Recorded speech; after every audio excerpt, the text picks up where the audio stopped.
I did my schooling in Malaysia, in the capital of Malaysia, Kuala Lumpur, and then we moved to Melbourne. Melbourne is the second biggest city in Australia. So you must have all heard of Sydney, is that right? Yeah. Well, Melbourne's the second biggest city. It's also the nicest city. I like Melbourne a lot more than Sydney. So I went to school in Melbourne, Kuala Lumpur, capital of Malaysia. Then we went back to Egypt for a bit, where I finished high school and I started university. And then we moved to Cyprus, the Greek part of Cyprus, for a few years, where I finished a couple of years of my undergrad. And then my dad got posted to Saudi Arabia. I had no interest in going to Saudi Arabia, so I stayed in Egypt and I became a high school teacher. And my parents were quite disappointed by my choice because my parents didn't really want me to become a teacher. They still don't. But so yeah, I became a high school teacher of economics at first because my undergrad was in economics. And I started teaching economics, business studies, and statistics for a couple of years. And then I met your teacher, Alec. He was still a little kid. How old were you? Like 19? 20. 20. Same thing. Yeah. I met your teacher in 2008. We were studying together in Greece. And we became best friends almost immediately because we both had a connection with this Broadway musical that we both loved. I will let him reveal to you later what that musical is. And then I decided a year later, after I met your friend, I decided that I wanted to do my master's in teaching because I felt like I've been doing it for a couple of years and this is what I love. So I came here to Melbourne to do a Master of Teaching, and I started teaching at a school here while I was studying. The only difference is I switched from economics and business studies and all of that to drama. So currently I teach drama and dance. I teach performing arts, which feels like a major switch for a lot of people. I still love the economics and business studies subjects. I still teach business on the side, but my main specialization now is the performing arts because that was part of my master's. So yeah, so I'm a teacher of the performing arts right now in Australia, and I'm getting the Australian citizenship in about 10 days. I'm being sworn in as a citizen. So that's a major step for me. Yeah, and he's been working on that for a long time. Have I missed that important details? No, I think that hit it. Let me ask you a student question. This one comes from Alexis Fisher. What is your favorite topic? She's not here. She wrote this in class. Ah, okay. All right. The question is, what is your favorite topic in history? My favorite topic in history, dear Lord. Wow. My God, that's a very difficult question to answer. I think my favorite topic or theme in history would be studying the religions and the myths and legends of all the ancient and medieval civilizations. I'm really interested in Greek mythology, Greek religions, ancient Egyptian, ancient Roman, the gods that they worshipped. I'm really interested in that kind of stuff. So I guess that's the topic. It would be studying religions and mythology of the different civilizations. Cool. Yeah. All right, next question we got comes from Eric President, who is running a track meet right now, so he's not here either. Eric wants to know, just kind of a general question, how do cultures compare to each other across the world? And he also wants to know if you have a favorite place in the world. Okay, so how do cultures compare to each other? Well, I was quite lucky to have grown up in several countries, and several different countries. So Malaysia, Australia, Cyprus, Egypt, they're all pretty different. And Saudi Arabia and Yemen, they're all very different. I think the main differences you observe would obviously have to be firstly languages, because language is the window to a culture. There are also differences in customs, in local traditions, in beliefs about, how do you greet someone. Even something as simple as saying hi is very different across cultures. Different cultures greet each other differently. Food, and that's one of the best things about traveling. You get to eat a lot of food from all over the world. I'm a very adventurous person when it comes to food. I like to try new things all the time. So food, customs, habits, even beliefs, beliefs about what's right and what's wrong. They're not absolute. They're not black or white. They're different across cultures as well. And that's one thing a lot of people who travel tend to forget. They always judge others by their beliefs without thinking about the fact that their personal beliefs are influenced by their culture. So we don't really see the world as it is. We often see the world as we are, because we have this invisible lens of culture that is covering our eyes. My favorite place? Kansas City, Missouri. Sorry? Kansas City, Missouri. I loved Kansas City, Missouri when I visited last year. I absolutely loved it. Hey, but I can't say it is my favorite place though. Hi, Mo. I would be lying. Hello, is that Angela? Yes. Yeah. Hi. Hello.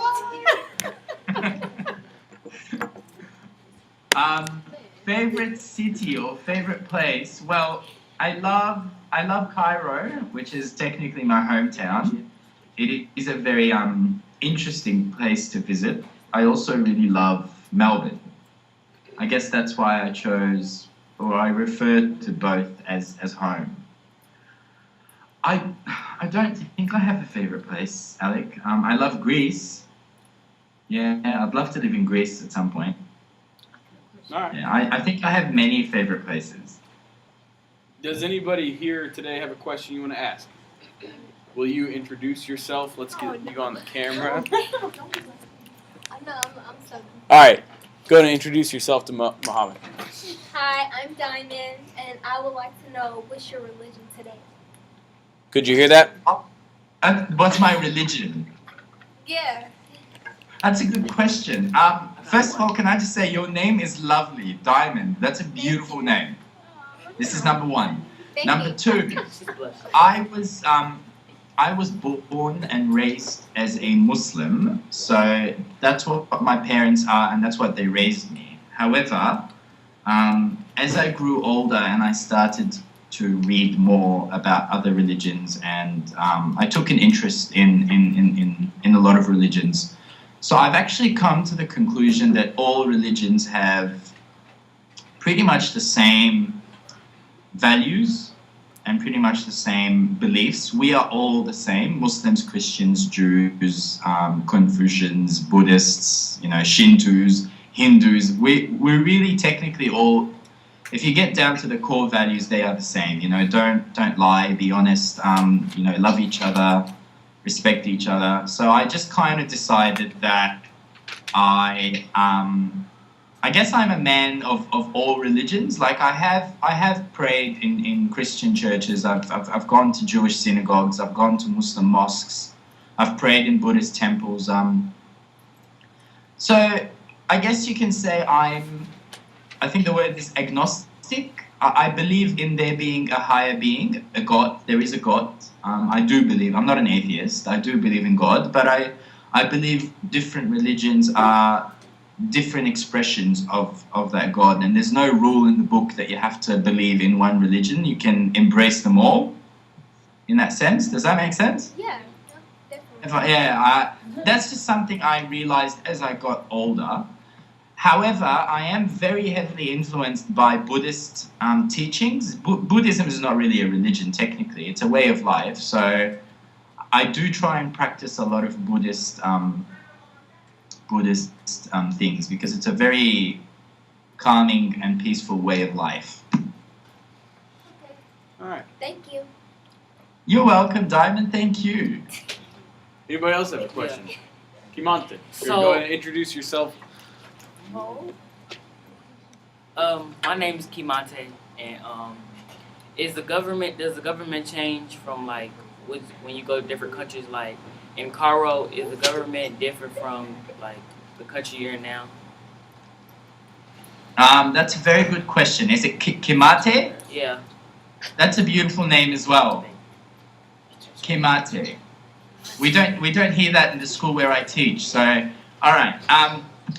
Governments. Yeah, of course. Everywhere you go, the government has been different. For example, the time that I lived in Egypt, we had a president for life. Technically, he'd been president for 30 years.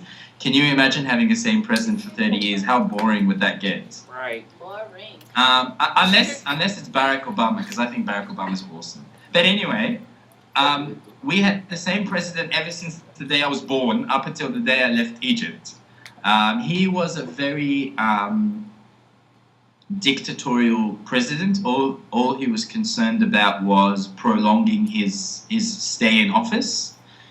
He just wanted to remain as the president for life, really, so long as he's alive. And he even started to pave the way for his son to take over once he dies, because he was getting old. So everyone pretty much knew the scenario. He's going to die, and then his son is going to take over. So we kind of lost hope in any ideas of democratic reforms and everything. But then in 2011, the revolution happened. And of course, after the revolution, there's been a lot of instability. You can't expect to clean up the mess of a revolution in a couple of years. It's going to take at least 5 years for things to be a little bit more stable. So yeah, I always associate the Egyptian government with corruption, with chaos, and with just, prolonging your stay in office. That's really all they want to do. They just want to stay in office. The Australian government, on the other hand, is a democratically elected government. So very similar to the United States. The only difference is in Australia, we don't actually elect our Prime Minister. We just elect political parties into the parliament, and then the head of the political party that secures the majority of votes becomes the Prime Minister. So it's more similar to the British system. Instead of voting for, how you guys vote for members of Congress as well as the President? Yeah. Here in Australia, we don't vote for the Prime Minister. We only vote for the members of Parliament, and then the political party that gets the majority in Parliament becomes the party that chooses the Prime Minister. Sorry, we don't have a president, we have a Prime Minister. So currently our Prime Minister, Tony Abbott, he's a very racist bigot. He's a very close-minded bigot who practically no one likes. The only Mohamed? reason he was voted into office was because of his economic policies. Mohamed, could I pause you? Sorry? Could I pause you and ask you to explain to the class what you mean when you say that he's a bigot? A bigot is someone who doesn't really accept differences that much. Thank you. So the beauty of this world that we live in is that we are all very different. We have different skin colors, different religions, we have different beliefs. We're all very different, and that's what makes this world a beautiful and interesting place. A bigot is someone who doesn't cope well with difference. That's, yeah. So basically you have to be exactly like them or you're considered undesirable. So he has a lot of policies against refugees. He doesn't like refugees. He has a lot of racist bigot policies, just unfriendly, discriminatory policies. So no one likes him. Well, I'd like to think that no one likes him. The fact that he was voted into office questions that. But yeah, he's very similar to George W. Bush. No offense to anyone who liked George W. Bush, but I personally didn't. He's our version of George W. Bush. But yeah, at the end of the day, Australia is a democratically elected government. We have elections every 3 years, not every 4 years like you guys. So every 3 years we have an election. We elect members of parliament, and then the political party that wins the majority is the one that chooses the prime minister. All right, we got one more question here. Yep. Let's. I'm gonna shift the camera so that you can see her. All right, go ahead and introduce yourself. Hi, I'm Wave your hand so we can see you. Hi. Hi. My name is Aaliyah, and I got a question. What is the money like out there? What is the money like where? In Australia? Yes. Like, what does it look like? Can I just get my wallet quickly? Yeah. Yeah. All right, I'll just leave I'll leave the iPad here for a minute. I'll be back. Okay.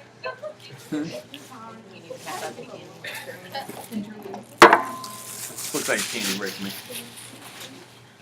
All right.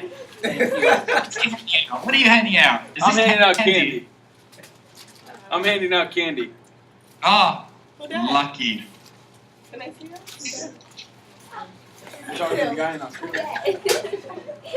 Now, Australian money is very interesting because Australian money is not made out of paper. It's actually made out of this plasticky thing, which means you can't tear it.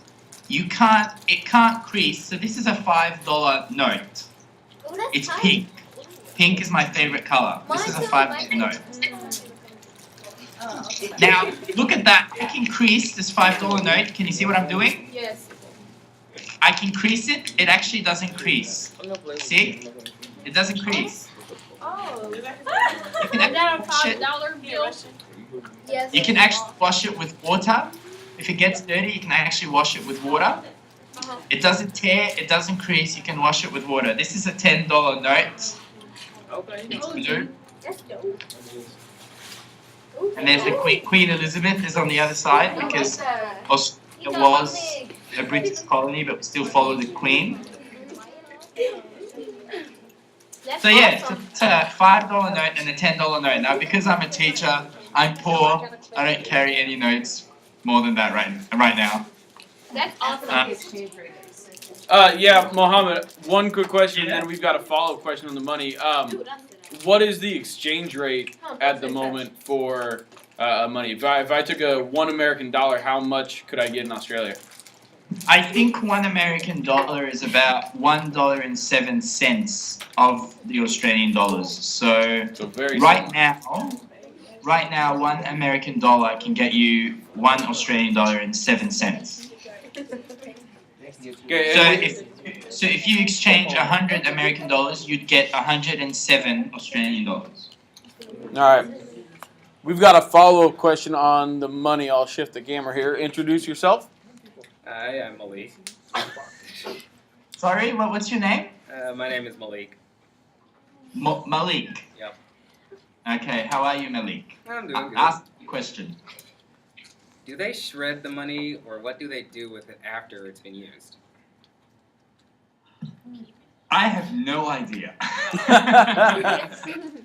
I'm not going to even try and get myself out of that question. I honestly have no idea. But it is made of a material that is a lot more durable than most money around the world. It's sort of plasticky, and you can wash it. It doesn't crease. It's good quality. I actually don't know what. I don't think they do. I don't know. I'm not going to even attempt answering that question. All right. Next question. Oh my lord. Oh, she covered her face. She got a question. Oh, come on. Quit, Ellie. Her name is Elise. Elise. Hi. And your question is? What was it like moving from different places when you were? Growing up. Yeah. Okay. Well. All right. So, do you all have a best friend? Yes. Do you have a house that you've been in for years? Yeah. Kind of. Yeah. Do you have you been in this school for a very long time? No. We're freshmen. We're freshmen. Oh, okay. Well, okay. So moving around so much had advantages. The biggest advantage was that I was seeing a lot of the world. It's a very cool thing for a little child.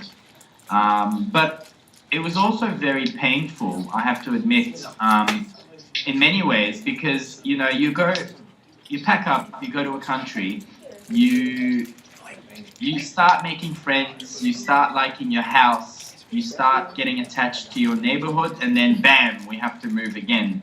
So I was always the new kid at school, and that's not a good feeling to always be the new kid at school. Yeah.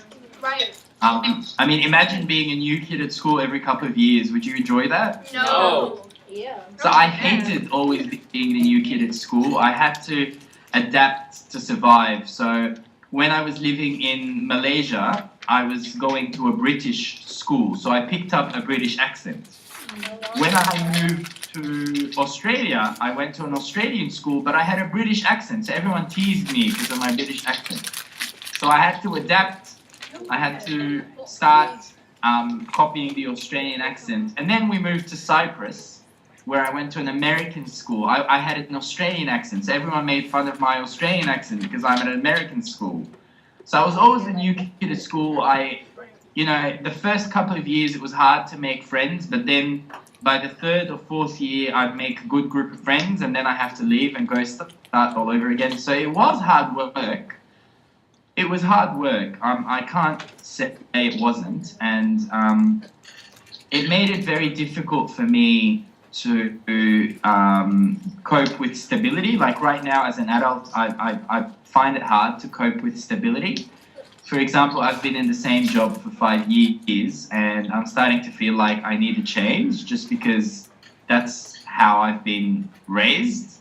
I'm always looking for a change, so yeah.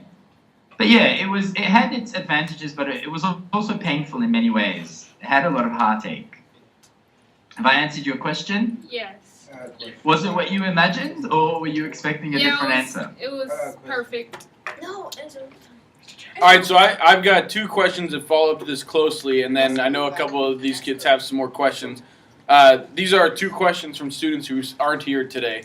Marquise wants to know, why do you want to move back to Egypt? And then kind of a similar question, Angelia wants to know what you're expecting life to be like when you do move back to Egypt. I told them that your plans are to move back to Egypt in the near future. Okay, I do plan to move back to Egypt in the near future, but it's not permanent. I don't see myself living permanently in Egypt, but my family is in Egypt. My brother, my sister, my mum, my dad, my nephew, who I love to bits. I'm very attached to my nephew.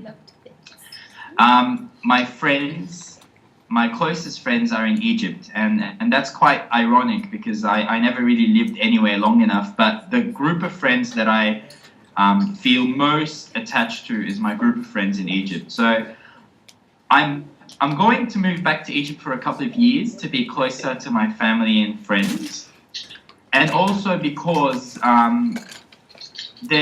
there's a lot more saving opportunity for me as a teacher in Egypt. I'll be able to save up a lot more money because the cost of living is cheaper. As you know, teachers are not really the most highly paid people in the world. We're very underpaid and undervalued and underappreciated. But in Egypt, I think the saving opportunities would be higher. And I would like to save up some money because when you do save up, it gives you options. One day I would like to set up my own sort of drama school, or, who knows. I'd just like to save up so I can have more options of what I want to do in the future. However, I'm only staying there for a couple of years. I don't think I can live there longer than a couple of years. I go crazy. Because while Egypt is a beautiful country, it's also very,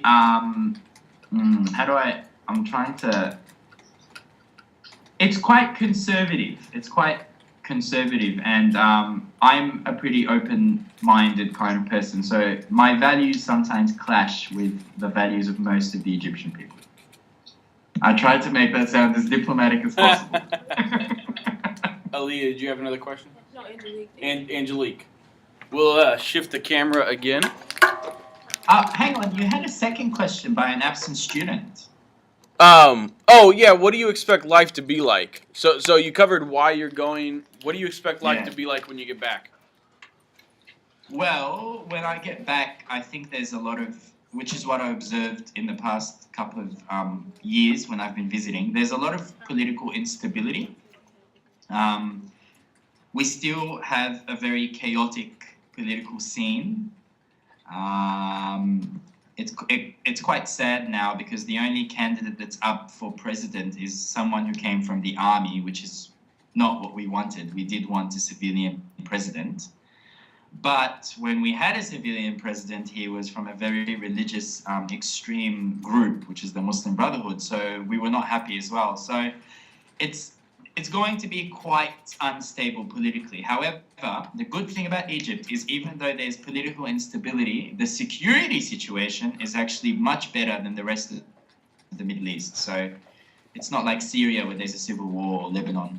So it's still, I think I still feel secure. I will still feel secure in Egypt, but I'd have to put up with really crowded streets, and I'd have to put up with, I think that's it. The one thing that scares me the most about Egypt is the crowded streets, because they redefine the meaning of the word traffic. If you think you've seen traffic, you need to go to Cairo, and then you'd really see what traffic looks like, and traffic jams. And so I'd have to start driving again, which kind of sucks because I don't drive in Australia. I actually walk and catch public transport and cycle. But yeah, I'd have to get a car and start driving again, which is not really fun. So that's what I expect life to be like in Egypt. Angelique? Don't have a question? Like he answered my All right, we've got a question from way in back. Yep. He's going to mosey his way up to the front so you can see him. You are there. Alright. What was you say? Tell him your name and your question. My name is Trayvon, and I was wondering, would you ever move to the U.S.? Could you hear That's that? a great Well, I question. want to know that. I went to the US for the first time last year and I loved it. I went to New York for a week. I can't live in New York. It's too big city for me. It would drive me crazy. I fell in love with Chicago, where I met, where I caught up with Alec and Angela. And I was actually planning to find a job in Chicago and come to Chicago until I found out how cold the winter is, and I changed my mind. I think if I ever moved to the US, I would move to one of the warmer cities. So I think San Francisco is warm, is that right? Yeah. Florida. Miami, LA, one of the warmer cities, so more West Coast. Just because I can't handle really cold winter. So I can't handle places that snow all the time. Yeah, you couldn't and when I heard about Chicago's winter, I changed my mind. Although I fell in love with Chicago in the summer. So yeah, actually I would consider living in the US. I'm not sure if I would live there permanently. I'm not really sure where I would live permanently anyway. So it's no offense against the US. It's just I don't know where I would settle down permanently. But yes, I would be interested in living in the US for a couple of years. Have you got a job for me? Yeah. Can you find me a job? You can come teach at center. You can work at McDonald's with me. They're going to want a new history teacher, I think. Oh, why is that? Because they have me. Oh, so you're leaving. I don't get it. Why would they want a new one? They want to get rid of You me. can be our Spanish No, they teacher. don't. You can replace Miss Peshka. If you don't like him, you won't like me. We're very similar. All right, we've got another question. From the same. This is from Aaliyah again. Hey. Aaliyah again. Hi. Wait. Okay. You said you've been to the USA. So like, is the clothes out there like the clothes is out here? Like, is the clothes similar? H&M. Do we dress the same Yeah. way? Yes. Yeah, pretty much. Yeah, the Australian culture is very heavily influenced by the American culture. So we eat very similar food. We dress very similar ways. Yeah. I just wear jeans and a t-shirt, or pants and a shirt, or yeah. So I dress right now. I'm in my PJs, so don't judge me by my PJs. I didn't really have time to change for this, but I kind of thought, I'm Skyping.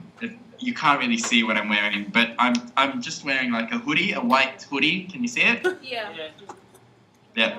So because it's starting to get cold here because we're heading towards winter, while you guys are heading towards summer. Now that's interesting. Yeah. All right, So we have winter in June, July, and August, which is when you have summer. What? Thank you. Angelica. You're welcome. All right, right next to Aaliyah, we have another question. Introduce yourself. Hi, my name is Angelique. Wave at him. All right, now I know. Anyways, can you dance? Can you show us some dance moves? Oh, yeah. Dear Lord, no, please. I mean, I can, but no.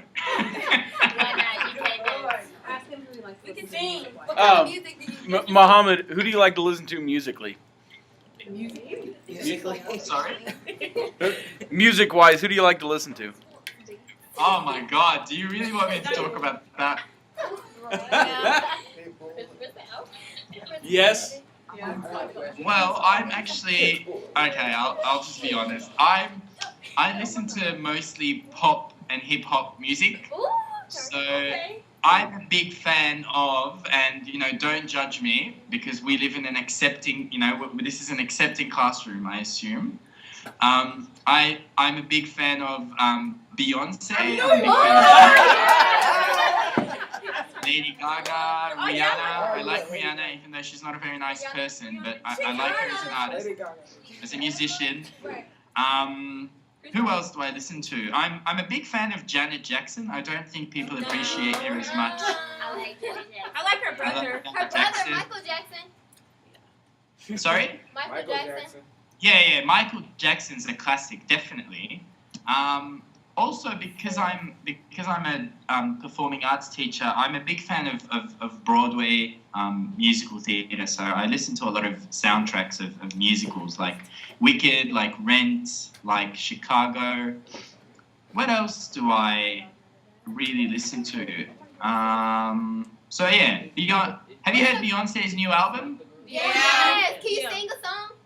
Sing it. No, I'm not gonna sing in the Sing morning. for I need to like- warm up my voice first. Sing Partition. No, although that is a great song. I absolutely love that song. And he know all the Mo, I know you gotta. I really like Lady Gaga, and I think she's misunderstood, and I think a lot of people don't see the genius that she is, but that's just what I believe. She's weird. Mohamed, I know I love weird. I love it. he's really weird. I know you got to get out of here really quick, so let me give you one last thing, and then we'll say goodbye. And thank you for talking to us. We have about 6 minutes. 6 minutes until 7 a.m. All right. Well, then let's take one more question, then we'll end up. It's Trayvon again. What's Sorry? that? Trayvon. Oh, yes. You just asked the previous question. Yeah. What was that? Wiz Khalifa was just in Australia. Did he catch one of his concerts? Sorry, I can't hear the question. I said Wiz Khalifa was just in Australia. Did he catch one of his concerts? Whose concert? I'm not sure. Wiz I've heard- Khalifa. Khalifa. He was in Australia. Did you go to one of his concerts? Have you heard of the? If I don't recognize the name, then no, I Sing didn't. songs, The yeah. only people I've seen in concert here were Beyonce, Lady Gaga, Rihanna. I've been to. Have you heard of Kylie Minogue? No. What did he say? Kylie Minogue. Oh no. She's Australian, but she's really big in Europe and Britain especially. No, I didn't. I don't think I caught this artist that you're talking about. I apologize. Check them out. Mohamed, let's end with this. You are a teacher and you have lots of wonderful life experiences. I'm wondering if you can leave my kids with, if you could teach them one life lesson, one lesson that they need to know as they become adults. What are you going to tell them? It's okay to be different, and you need to keep an open mind and accept the differences that you see around you, because difference and diversity is a blessing. It might not always seem so, but it is. So when you come across people from different cultures, different religions, if you come across different foods, different ideas, different beliefs, keep an open mind and remember that we are all the same in the end. We have the same needs. We all want love. We all want to be loved. We all want acceptance. We all want to feel safe, happy, and secure. So difference is good, and it's okay to be different. Yay. Thank you. Yes. I really like you. All right, You're awesome. Mohamed, we'll let you get off to work.